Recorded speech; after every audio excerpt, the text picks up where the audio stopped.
take. Something about those city lights were calling out my name. Now mama, don't you cry. You know there'll come a day where I come visit you at home. And if I never stay, the same old now welcome sound, the population getting by.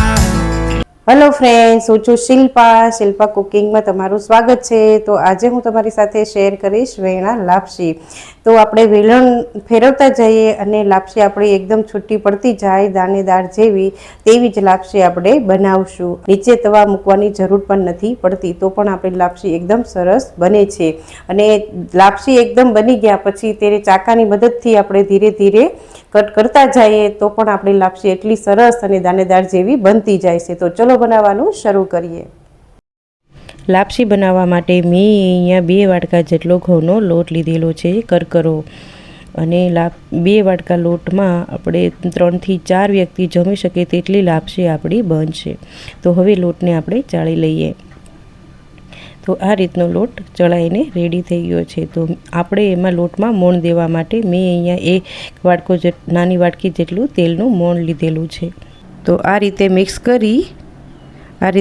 કરી અને આ બંને હાથે મસળી અને આ રીતે લોટને mix કરી દેવાનો છે. તો તમે જોઈ શકો છો આપણું તેલનું મોણ દેવાઈ ગયું છે. જો તમને તેલ ઓછું લાગે તો 2 ચમચી જેટલું વધારે એડ કરવું.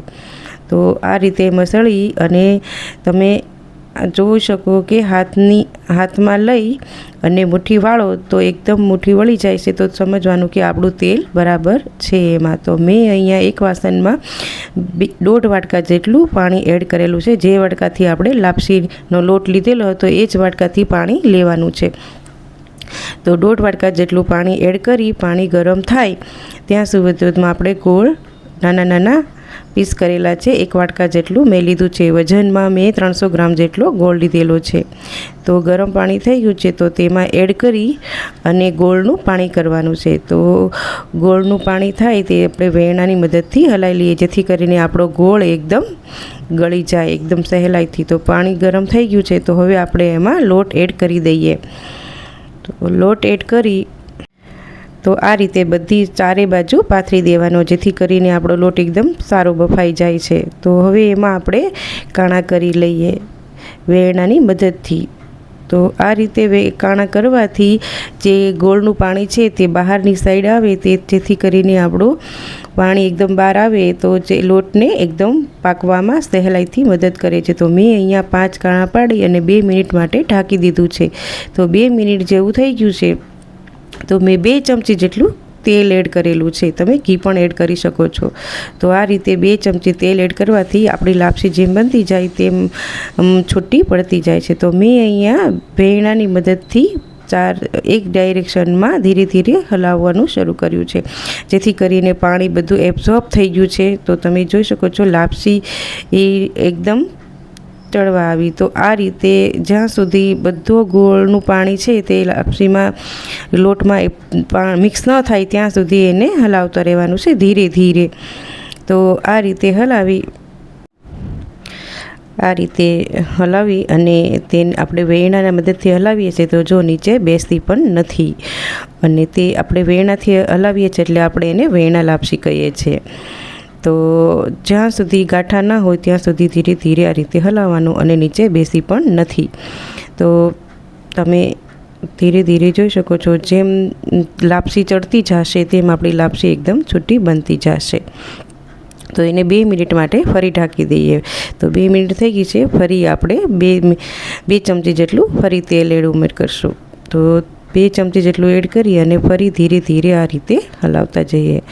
તો તમે જોઈ શકો છો કે લાપસી આપણી 50% જેવી કૂક થઈ ગઈ છે. તો મેં અહીંયા ચપ્પુ લીધેલું છે.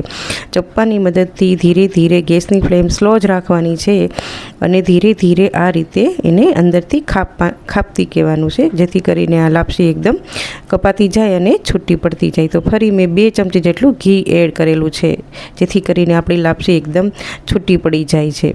તો આ રીતે હું ચપ્પાની મદદથી ધીરે ધીરે આ રીતે કરતી જાઉં છું. તો તમે જોઈ શકો છો કે આપણી લાપસી છૂટી થવા લાગી છે.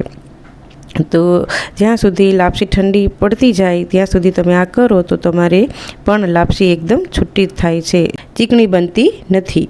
તો મેં નીચે ગેસથી નીચે ઉતારી અને ફરી 2 મિનિટ માટે મેં આ રીતે ચપ્પુની મદદથી કરેલી છે. તો તમે જોઈ શકો છો લાપસી આપણી એકદમ બનીને રેડી થઈ ગઈ છે. તમને મારી રેસીપી જો ગમી હોય તો મારી ચેનલને લાઇક, શેર, સબસ્ક્રાઈબ કરવાનું ન ભૂલતા.